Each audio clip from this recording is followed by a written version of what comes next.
दोस्तों नमस्कार, ये है मार्गदर्शन फॉर सिविल सर्विसेज। मैं अनुराग चौधरी। दोस्तों आज के प्रैक्टिस सेट में हम सॉल्व करेंगे यूपी पीसीएस प्रारंभिक परीक्षा के लिए सामान्य अध्ययन के महत्वपूर्ण प्रश्नों का प्रैक्टिस सेट। ये प्रश्न उत्तर प्रदेश लोक सेवा आयोग द्वारा आयोजित किए जाने वाले अन्य परीक्षाओं जैसे आरओ यानी समीक्षा अधिकारी, सहायक समीक्षा अधिकारी, गवर्नमेंट इंटर कॉलेज प्रवक्ता, गवर्नमेंट डिग्री कॉलेज और एलटी ग्रेड परीक्षाओं के सामान्य अध्ययन खंड के लिए बहुत ही उपयोगी है। तो आइए शुरू करते हैं आज का प्रैक्टिस सेट। यूपी पीसीएस प्रारंभिक परीक्षा और आरओ यानी समीक्षा अधिकारी, सहायक समीक्षा अधिकारी के लिए सामान्य अध्ययन के महत्वपूर्ण प्रश्नों का प्रैक्टिस सेट। पहला प्रश्न है दोस्तों, निम्नलिखित में से कौन सा तंत्र सही सुमेलित नहीं है? देखिए, carbon dioxide thermal power station सही सुमेलित है। क्लोरोफ्लोरोकार्बन रेफ्रिजरेटर ये आपका सही सुमेलित है। नाइट्रस ऑक्साइड जलमग्न धान के खेत सही सुमेलित नहीं है। और सल्फर डाइऑक्साइड ईंट के भट्ठे सही सुमेलित है। तो आप जान लीजिए दोस्तों, जलमग्न धान के खेतों से मीथेन गैस उत्सर्जित होती है, न कि नाइट्रस ऑक्साइड। तो इसमें कौन सा सही सुमेलित नहीं है? ऑप्शन सी आपका सही उत्तर हो जाएगा। अगला प्रश्न है दोस्तों, वर्षा की मात्रा निर्भर करती है किस पर? हवा के दबाव पर, वायुमंडल की नमी पर, जल चक्र पर या तापक्रम पर? तो सही उत्तर क्या हो जाएगा? वायुमंडल में नमी पर। दोस्तों, वर्षा एक प्रकार का संघनन है और पृथ्वी की सतह से जो पानी होता है वो वाष्पित होकर ऊपर उठता है और ठंडा होकर पानी की बूंदों के रूप में पुनः धरती पर गिरता है, उसे वर्षा कहते हैं। वर्षा के लिए दो बातें सबसे महत्वपूर्ण है। एक तो पर्याप्त मात्रा में जल वाष्प और वाष्प से भरी हवाओं को शीतल पदार्थों के संपर्क में आने से ठंडा होना और ओसांक तक पहुंचना। तो याद रखिएगा, इन विकल्पों में से दोस्तों वर्षा की मात्रा वायुमंडल में नमी पर निर्भर करती है। अगला प्रश्न है, निम्नलिखित में से कौन सा सही सुमेलित नहीं है? देखिए, विश्व पर्यावरण दिवस 5 जून सही है। पृथ्वी दिवस 22 अप्रैल सही है। तंबाकू निषेध दिवस ये 5 मई सही सुमेलित नहीं है। ओजोन दिवस 16 सितंबर। दोस्तों, तंबाकू निषेध दिवस कब मनाया जाता है ये जानना बहुत ज़रूरी है, कई बार परीक्षाओं में पूछा गया है। तंबाकू निषेध दिवस, तो सही उत्तर हो जाएगा दोस्तों तंबाकू निषेध दिवस ये 31 मई को मनाया जाता है, न कि 5 मई को। तो जो ऑप्शन आपका सही सुमेलित नहीं है वो है ऑप्शन सी। अगला प्रश्न है दोस्तों, भोपाल गैस दुर्घटना का कारण क्या था आपको बताना है। तो आप जानते भी होंगे दोस्तों, भोपाल गैस दुर्घटना का कारण MIC गैस था। MIC यानी मिथाइल आइसोसाइनेट। तो यहाँ पर ऑप्शन ए आपका सही उत्तर हो जाएगा। अगला प्रश्न है दोस्तों, भारत और अमेरिका की राजनीतिक व्यवस्थाओं के बीच कौन सी विशेषताएं समान हैं? यहाँ पर देखिए, बहुत ही महत्वपूर्ण है। पहला है, अवशिष्ट शक्तियाँ केंद्र के पास हैं, अवशिष्ट शक्तियाँ राज्यों के पास है, राष्ट्रपति के पास पॉकेट वीटो की शक्ति है और उच्च सदन में कुछ मनोनीत सदस्य होते हैं। तो इस प्रश्न का उत्तर आपको कोटों के आधार पर देना है। ऐसे जान लेते हैं, अमेरिका में अवशिष्ट शक्तियाँ दोस्तों राज्यों को प्रदान की गई हैं, जबकि भारत में संघ को प्रदान की गई हैं। अमेरिकी उच्च सदन में कोई मनोनीत सदस्य नहीं होता है, लेकिन प्रत्येक राज्य के केवल 2 प्रतिनिधि होते हैं। और यहाँ पर देखिए, केवल और केवल इसमें ऑप्शन एक सही हो जाएगा। केवल 3, राष्ट्रपति के पास पॉकेट वीटो की शक्ति है, केवल यही सही होगा। अन्य जो हैं वो भारत और अमेरिका के संबंध में जो हैं एक समान अब भारत और अमेरिका के संबंध में एक समान प्रावधान नहीं है। आप जान लीजिए कि भारत में अवशिष्ट शक्तियां केंद्र के पास, अमेरिका में राज्यों के पास है। उच्च सदन में अमेरिका में कोई मनोनीत सदस्य नहीं होता है, भारत में राज्यसभा में सदस्य मनोनीत किए जाते हैं। लेकिन राष्ट्रपति के पास पॉकेट वीटो की शक्ति है, ये भारत और अमेरिका के लिए समान है। अगला प्रश्न है दोस्तों, राज्यसभा का सर्वप्रथम गठन किस वर्ष हुआ था आपको बताना है। तो सही उत्तर है, राज्यसभा का गठन आप जान लीजिए 3 अप्रैल 1952। 3 अप्रैल 1952 को राज्यसभा का गठन किया गया था, जिसको काउंसिल ऑफ स्टेट कहते हैं, और इसकी पहली बैठक 13 मई 1952 को हुई थी। इसकी अध्यक्षता तत्कालीन राष्ट्रपति डॉक्टर सर्वपल्ली राधाकृष्णन के द्वारा की गई थी, तत्कालीन उपराष्ट्रपति। तो याद रखिएगा, राज्यसभा का सबसे पहले गठन 1952 में हुआ था। अगला प्रश्न है दोस्तों, निम्नलिखित में से कौन अंतर्राज्य परिषद गठन करने के लिए अधिकृत है? संसद, राष्ट्रपति, लोकसभा अध्यक्ष या प्रधानमंत्री? तो सही उत्तर राष्ट्रपति। दोस्तों, अंतर्राज्य परिषद का गठन करने की जो स्वीकृति है वो राष्ट्रपति द्वारा दी जाती है। भारत के संविधान के अनुच्छेद 263 के तहत अंतर्राज्य परिषद के गठन की व्यवस्था है। अगला प्रश्न देखिए, बहुत ही महत्वपूर्ण प्रश्न है। केंद्र राज्य संबंधों पर आधारित सरकारिया आयोग के बारे में आप जानते होंगे। इसमें आपको बताना है कि कौन सरकारिया आयोग का सदस्य था। ऑप्शन है आपके वी शंकर, के हनुमंतैया, डॉक्टर SR सेन और OB अलगेसन। तो सही उत्तर क्या हो जाएगा? Doctor SR Sen. आप जान लीजिए कि 1983 में केंद्र सरकार ने उच्चतम न्यायालय के सेवानिवृत्त न्यायाधीश RS सरकारिया यानी रणजीत सिंह सरकारिया की अध्यक्षता में केंद्र राज्य संबंधों पर एक 3 सदस्यीय आयोग का गठन किया था। इस आयोग के 2 अन्य सदस्यों में वी शिवरामन और SR सेन थे, और आयोग ने अपनी रिपोर्ट 1987 में प्रस्तुत की थी। अगला प्रश्न है दोस्तों, सामान्य विज्ञान से नीचे 2 कथन दिए गए हैं। कथन और कारण। देखिए, कथन है कि मानव शरीर सेलुलोज के पाचन में अक्षम है, तो सही है। और कारण है कि मानव शरीर में स्टार्च अपघटक एंजाइम डायस्टेस विद्यमान रहता है, तो ये आपका सही नहीं है। दोस्तों, सेलुलोज एक प्रकार का फाइबर होता है। मानव शरीर सेलुलोज के पाचन में असक्षम होता है क्योंकि हमारे शरीर में बीटा एसिटिल लिंकेज जो सेलुलोज में उपस्थित होता है उसको पचाने वाले एंजाइम नहीं होते हैं। तो ए सही है लेकिन आर गलत है। तो यहाँ पर देखिए कौन सा ऑप्शन सी इस प्रश्न का सही उत्तर हो जाएगा।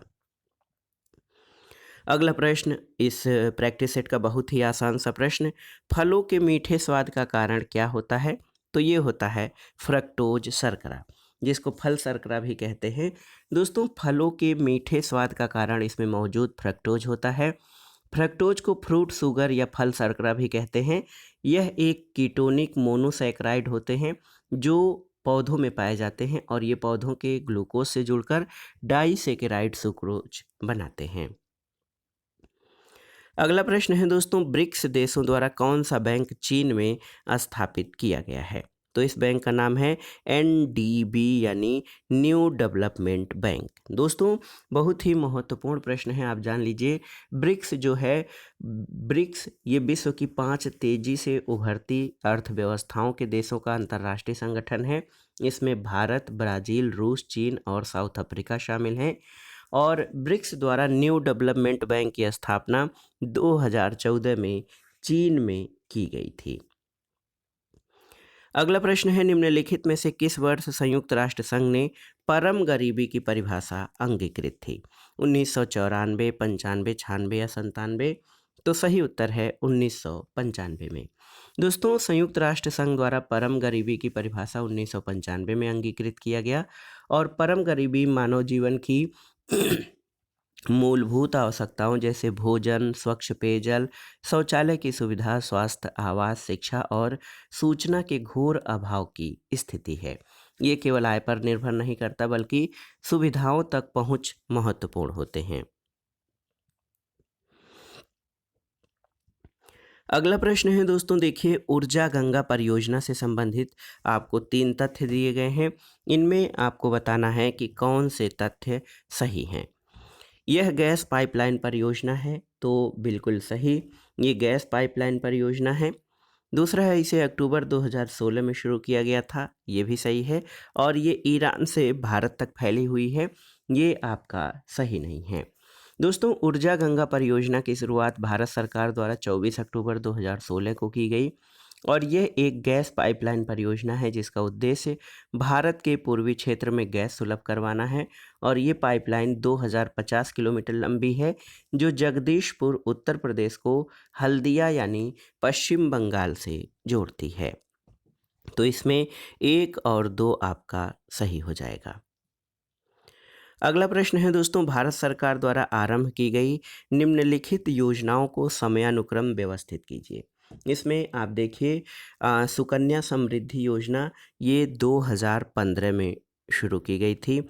अटल पेंशन योजना की शुरुआत ये आप जान लीजिए दोस्तों 9 मई 2015 को सुकन्या समृद्धि योजना 29 जनवरी 2015 को।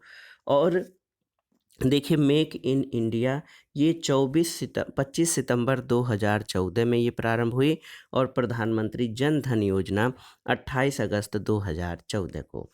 तो सबसे पहले इसमें आप देखिए 4 हो जाएगा प्रधानमंत्री जन धन योजना। देखिए प्रधानमंत्री जन धन योजना कब शुरू की गई थी, तो आप जान लीजिए ये 28 अगस्त 2014 को। मेक इन इंडिया 25 सितंबर 2014 को। सुकन्या समृद्धि 29 जनवरी 2015 को। और लास्ट में अटल पेंशन योजना ये 9 मई 2015 को। तो 4, 3, 1 और 2 इस प्रश्न का सही कोट हो जाएगा।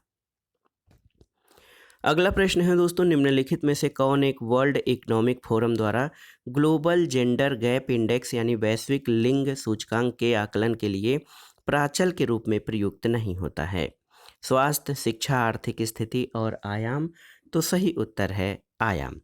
देखिए दोस्तों, वर्ल्ड इकोनॉमिक फोरम द्वारा ग्लोबल जेंडर गैप इंडेक्स के आकलन के लिए 4 आयामों का प्रयोग किया जाता है। आर्थिक सहभागिता और अवसर, शिक्षा की प्राप्ति, राजनीतिक सशक्तिकरण और स्वास्थ्य इसमें शामिल है।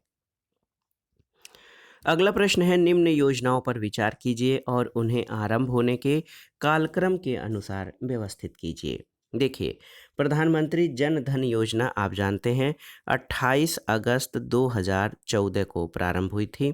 Digital gender Atlas for advancing girl education in India ये 2015 में प्रारंभ हुई थी। प्रधानमंत्री सुरक्षा बीमा योजना ये दोस्तों 9 मई 2015 को प्रारंभ हुई। और मुद्रा बैंक योजना ये 8 अप्रैल 2015 को प्रारंभ हुआ था। तो इस तरह से सही जो सुमेलन हो जाएगा प्रधानमंत्री जन धन योजना, digital gender Atlas for advancing girl education, फिर मुद्रा बैंक योजना और उसके बाद प्रधानमंत्री सुरक्षा बीमा योजना। तो सही कूट हो जाएगा 1, 2, 4 और 3। ऑप्शन ए इस प्रश्न का सही उत्तर हो जाएगा। अगला प्रश्न है दोस्तों, देखिए यूनेस्को के तत्वाधान में सामाजिक विकास पर प्रथम शिखर सम्मेलन कहाँ आयोजित किया गया था, आपको बताना है। तो सही उत्तर है कोपेनहेगन।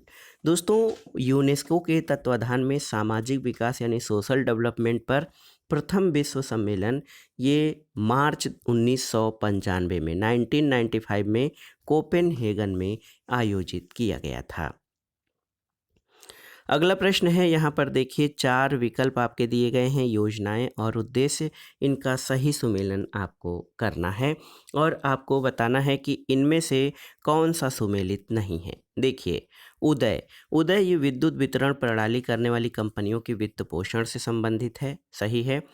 हृदय यानी HRIDAY हृदय ये विरासत वाले शहरों का संरक्षण और पुनर्जीवन करने के लिए। दूसरा है अमृत योजना, ये शहरों में मूलभूत योजनाएं स्थापित करने के लिए। और स्वच्छ भारत मिशन शुद्ध पेयजल। तो दोस्तों स्वच्छ भारत मिशन योजना भारत सरकार द्वारा शुरू किया गया एक व्यापक अभियान है। इसका उद्देश्य जो है सड़कों, गलियों, आधारभूत संरचनाओं को साफ रखना है। ये भारत के सभी क्षेत्रों जैसे शहरों, कस्बों, गाँवों को साफ सुथरा रखने पर बल देता है। इसका मुख्य उद्देश्य 2 अक्टूबर 2019 तक भारत में खुले में शौच से मुक्त करवाना रहा है। अगला प्रश्न है 14वें वित्त आयोग का अध्यक्ष कौन था? तो आप जान लीजिए दोस्तों 14वें वित्त आयोग के अध्यक्ष कौन थे? तो YV रेड्डी, ऑप्शन सी इस प्रश्न का सही उत्तर हो जाएगा। 14वें वित्त आयोग का गठन भूतपूर्व आरबीआई के गवर्नर वाई रेड्डी की अध्यक्षता में किया गया था, जो 2 जनवरी 2013 को इसका गठन किया गया था। और इस आयोग ने अपनी रिपोर्ट 15 दिसंबर 2014 को सौंपी, जिससे 1 अप्रैल 2015 से मार्च 2020 के दौरान जो है कर प्राप्तियों के हस्तांतरण पर अपने विचार रखे गए थे। 15वां वित्त आयोग दोस्तों, 15वें वित्त आयोग के अध्यक्ष NK सिंह यानी नंद किशोर सिंह हैं। अगला प्रश्न है दोस्तों, निम्नलिखित पंचायतों में से किसे उत्तर प्रदेश में जिला योजना समिति में शामिल किया जाता है? नगर पंचायत, ग्राम पंचायत और क्षेत्र पंचायत। तो आप बताइए कि इन पंचायतों में किसे उत्तर प्रदेश में जिला योजना में शामिल किया जाता है? दोस्तों, उत्तर प्रदेश में जिला योजना में नगर पंचायत, ग्राम पंचायत, क्षेत्र पंचायत और जिला पंचायतें, इन सभी को शामिल किया जाता है। तो ऑप्शन डी ये सभी आपका सही उत्तर हो जाएगा। अगला प्रश्न है दोस्तों, निम्नलिखित घटनाओं पर ध्यान दें और इन्हें कालानुक्रम के अनुसार व्यवस्थित करें। देखिए, भारत में अगर देखा जाए क्रम से, तो भारत में हरित क्रांति की शुरुआत जो है 1966 में हुई थी, 1966 में। बैंकों का राष्ट्रीयकरण 1969 यानी 1969 में किया गया था। गरीबी हटाओ का नारा जो है छठी पंचवर्षीय योजना में 1980 से 85 के दौरान दिया गया था। तो सही क्रम क्या हो जाएगा, आप देख लीजिए, 3 2 1। तो सही क्रम 3 2 1, ऑप्शन बी इस प्रश्न का सही उत्तर हो जाएगा। अगला प्रश्न है दोस्तों, उत्तर प्रदेश में सॉफ्टवेयर तथा बिजनेस प्रोसेस आउटसोर्सिंग उद्योग का सबसे बड़ा केंद्र कहाँ पर स्थित है? मेरठ, कानपुर, नोएडा या वाराणसी? तो सही उत्तर है नोएडा में। दोस्तों, उत्तर प्रदेश में सॉफ्टवेयर और बिजनेस प्रोसेस आउटसोर्सिंग उद्योग का सबसे बड़ा केंद्र नोएडा में स्थित है। अगला प्रश्न आपसे पूछा गया है कि ई बीज संबंधित है किससे? तो ई बीज भारत का government to business web portal है, जो व्यवसायियों की सरकार के साथ अंतर क्रियाओं में सरलता और सुविधा लाने के उद्देश्य से स्थापित किया गया है। तो जान लीजिए ये क्या है। ये सरकारी सेवाओं की पहुंच के लिए एकल द्वार प्लेटफॉर्म है। दोस्तों, इसको केंद्र सरकार द्वारा प्रारंभिक रूप से 11 सरकारी सेवाओं की ऑनलाइन उपलब्धता के साथ देश में व्यवसाय को सुगम बनाने यानी ईज ऑफ डूइंग बिजनेस के उद्देश्य से 18 फरवरी 2015 को प्रारंभ किया गया था। अगला प्रश्न है दोस्तों, सर्वाधिक जैव विविधता पाई जाती है कहाँ पर?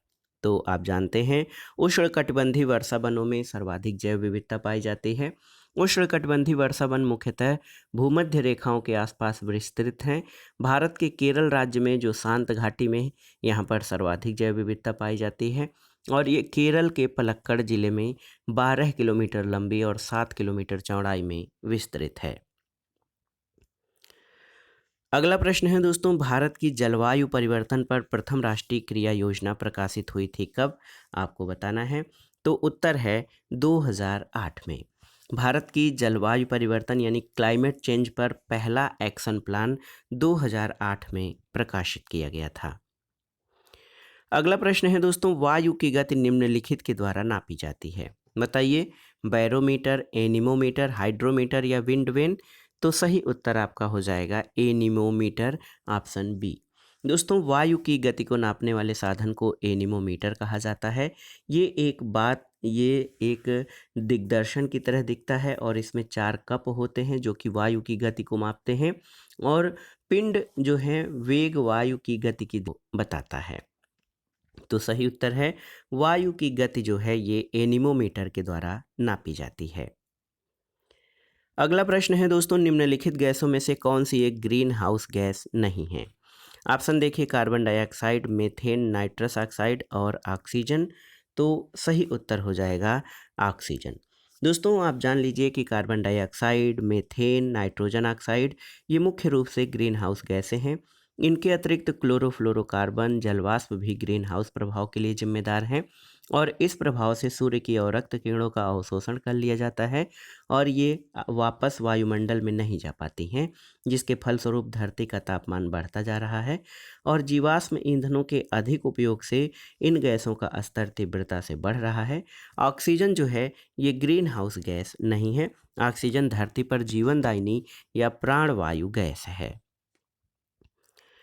अगला प्रश्न है कि आइंस्टीन के नोबेल पुरस्कार से सम्मानित किया गया था उनके किस खोज के लिए। तो सही उत्तर है आइंस्टीन को 1921 में प्रकाश वैद्युत प्रभाव के खोज के लिए जो है दोस्तों नोबेल पुरस्कार से सम्मानित किया गया था। तो याद रखिएगा, प्रकाश वैद्युत प्रभाव के लिए आइंस्टीन को नोबेल पुरस्कार से सम्मानित किया गया था। अगला प्रश्न है, भारत में निम्नलिखित में से कौन सा अधिनियम वन्य जीवों को संरक्षण प्रदान करता है। देखिए, वन्य जीव संरक्षण अधिनियम 1972, वन संरक्षण अधिनियम 1982, पर्यावरण संरक्षण अधिनियम 1996 और पश्चिम बंगाल वन्य संरक्षण अधिनियम 1959। तो सही उत्तर है वन्य जीव संरक्षण अधिनियम 1972। इसके अंतर्गत वन्य जीव पादपों और पक्षियों के लिए संरक्षण का प्रावधान किया गया है। इसके अतिरिक्त जल संरक्षण अधिनियम 1974, वन संरक्षण अधिनियम 1980, वायु संरक्षण अधिनियम, देखिए बहुत ही महत्वपूर्ण है, वायु संरक्षण अधिनियम 1981 और समेकित पर्यावरण संरक्षण अधिनियम 1986 बहुत ही महत्वपूर्ण है। अगला प्रश्न और इस प्रैक्टिस सेट का आखिरी प्रश्न है कि जिस रूप में पौधे नाइट्रोजन ग्रहण करते हैं वो क्या है। तो आप जान लीजिए, नाइट्रेट के रूप में। पौधे नाइट्रेट के रूप में नाइट्रोजन को मिट्टी से प्राप्त करते हैं। नाइट्रोजन स्वतंत्र रूप में वातावरण से पौधों को नहीं प्राप्त होती है और ये नाइट्रोजन स्थिरीकरण के द्वारा नाइट्रेट में परिवर्तित होकर पौधों को प्राप्त होती है। नाइट्रोजन स्थिरीकरण क्रिया जीवाणुओं द्वारा संपन्न होती है और सामान्यतया कुल जो ल्यूमिनिमोशी कुल है उसके पौधों के द्वारा नाइट्रोजन स्थिरीकरण किया जाता है। राइजोबियम लिग्यूमिनोसेरम सहजीवी जीवाणु के रूप में नाइट्रोजन स्थिरीकरण करता है और इसके अतिरिक्त नाइट्रोसोम्स नाइट्रोबैक्टर मृदा में पाए जाते हैं जो नाइट्रोजन स्थिरीकरण में सहायक होते हैं। तो सही उत्तर ऑप्शन बी नाइट्रेट है। पौधे नाइट्रेट के रूप में नाइट्रोजन ग्रहण करते हैं। तो दोस्तों ये था आज का प्रैक्टिस सेट। यूपीपीसीएस प्रारंभिक परीक्षा आरओ और उत्तर प्रदेश लोक सेवा आयोग द्वारा आयोजित किए जाने वाले अन्य परीक्षाओं के सामान्य अध्ययन के लिए सामान्य अध्ययन यानी जनरल स्टडीज के महत्वपूर्ण प्रश्नों का अभ्यास सेट। आप इन प्रश्नों को तैयार कर लीजिएगा। दोस्तों वीडियो आपको कैसा लगा हमें कमेंट बॉक्स में ज़रूर बताइएगा। वीडियो को लाइक करें, शेयर करें और इस चैनल मार्गदर्शन फॉर सिविल सर्विसेज को सब्सक्राइब करें। वीडियो देखने के लिए धन्यवाद। नमस्कार।